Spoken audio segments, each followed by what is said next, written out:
Welcome, Queen. As a kid, I can recall being so excited about returning to school on the first day to see all of my friends after summer vacation. Wow. At the same time, feeling very nervous, wondering, am I going to be the only kid without the latest fashions, without the latest trends? And very often in our lives, we don't recognize internal conflict as teens, as kids, because we don't even know how to identify it. But here's the thing, as an adult, I want to know, can you look back and reflect on a relationship that you built now that was not built on something that was important? If so, that's okay. Because here's the thing, when it comes to conscious relationship building, we must determine what's valuable to us, what's important to us, what is purposeful and impactful to us and in our lives. And we were not taught that as teens, as kids. At least I can say I was not taught that growing up. So we didn't think to focus on that as kids, as teens. But that experience, those experiences that we had as teens, as kids, impacts us today, even in our adulthood. So I want you to think back and reflect to your teen years and what you thought was important then, and see how it's evolved today. But also recognize that what was often overlooked was internal conflict. And since today's content was inspired by a teen, as I looked at that teen, the first thing I recognized was how long her hair was. It was braided or twisted just above her ankles. Yes, that's very long. And the same with her friend. Her hair was also braided or twisted extremely long. And I could tell that because even though she had this big bun sitting at the base of her neck, her hair was still extended right above her butt.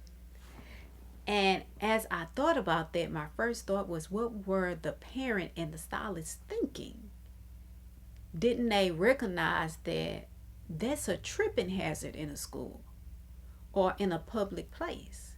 We only have one back and one spine, and the Lord didn't intend for our head to have such excessive weight. And then I had to reframe that, and I had to think about what trends are costing us, what trends are costing our youth. And so I ask you to reflect and think back on the trends that were popular when you were growing up. Did you engage in those? And if so, can you see some ways that engaging in those trends in what was popular in your youth, can you see ways that that impacted you in a negative way today as an adult? If so, that's okay, because as an adult, you have the ability to look at what you've been through and learn from it and make some shifts in your life.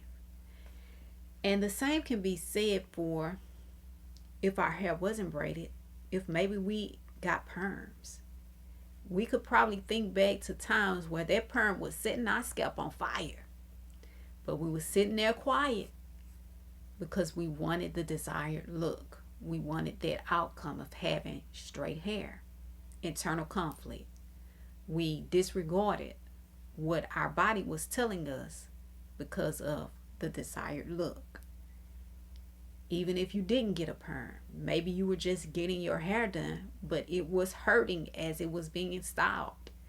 And you may have said something, and then the stylist, or maybe your mom or your dad or whoever was styling your hair, said, beauty is pain. And so you just sit there quietly, even though it was hurting. Internal conflict. And so internal conflict has always been around. That's why we hear so much about peer pressure. Because peer pressure is simply having the pressure, having that outside influence saying, hey, you should do this or you should go here. And that's not really what you want to do. It's somebody else impacting or trying to influence your decision making. And so I ask you again, what did trends cost you as a kid? What did the weight of going with the flow, of doing what was popular, cost you as a kid, as a teen? And how are those decisions showing up in your life today as an adult?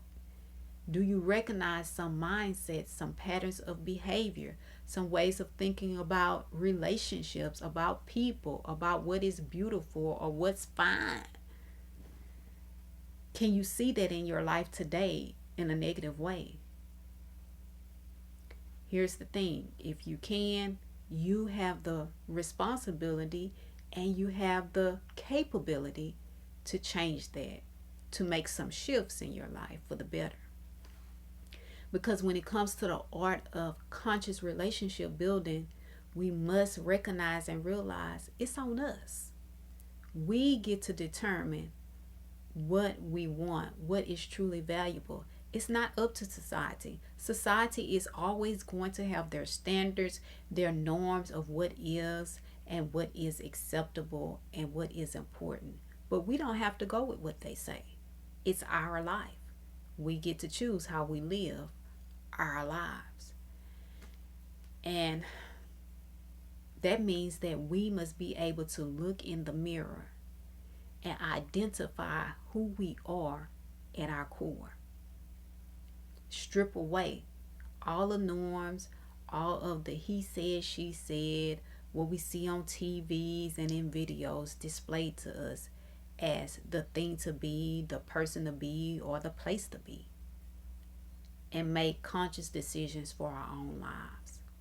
Because it's only when we have the self-assurance in our identity that we can focus consciously on building relationships, on things that matter, and in ways that truly matter.